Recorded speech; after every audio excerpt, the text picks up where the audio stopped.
વડોદરામાં ભારે વરસાદનું રેડ એલર્ટ જાહેર કરવામાં આવ્યું છે તો જિલ્લા તંત્ર સતર્ક બન્યું. પરિસ્થિતિને ધ્યાનમાં રાખીને જિલ્લા મેજિસ્ટ્રેટે 31 જુલાઈના રોજ જિલ્લાના તમામ શૈક્ષણિક સંસ્થાઓમાં રજા જાહેર કરવાનો મહત્વનો નિર્ણય લીધો છે.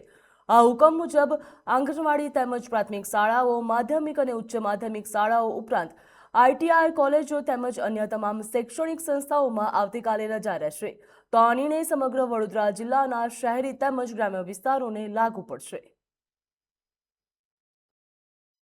સૌને નમસ્કાર. હું અનિલ ધામેલિયા, કલેક્ટર વડોદરા. આપ સૌ વડોદરાવાસીઓને એક અપીલ કરવા માંગુ છું.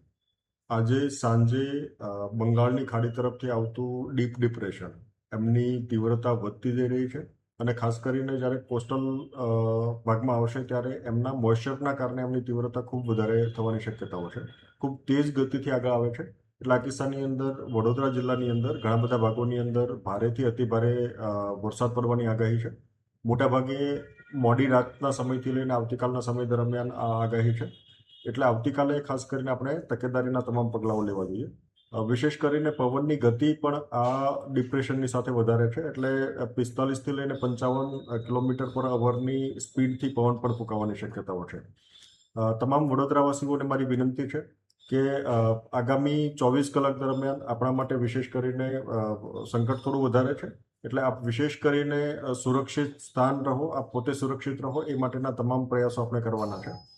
તમામ શૈક્ષણિક સંસ્થાઓમાં આપણે આવતીકાલે રજા જાહેર કરી છે.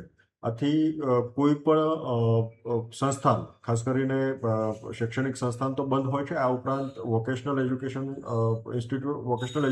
ઇન્સ્ટિટ્યૂટ હોય, પોલિટેકનિક હોય અથવા કોચિંગ ક્લાસ હોય, આ તમામે બંધ રાખવાના છે. કોઈ પણ ઇન્સ્ટિટ્યુશન ચાલુ ના રહે એ બાબતની તકેદારી રાખવાની છે.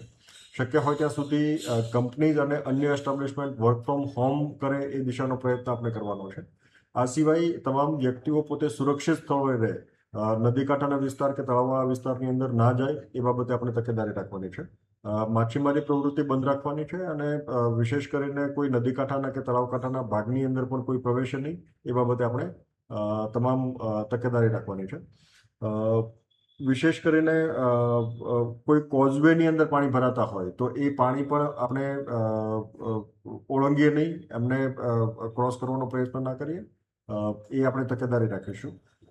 કોઈ જર્જરિત મકાનમાં અથવા તો અસુરક્ષિત હોય એવા ભાગની અંદર આપણને લાગતું હોય તો તાત્કાલિક આપણે યોગ્ય સુરક્ષિત સ્થળે પહોંચીએ એ માટેની તૈયારી રાખવાની છે.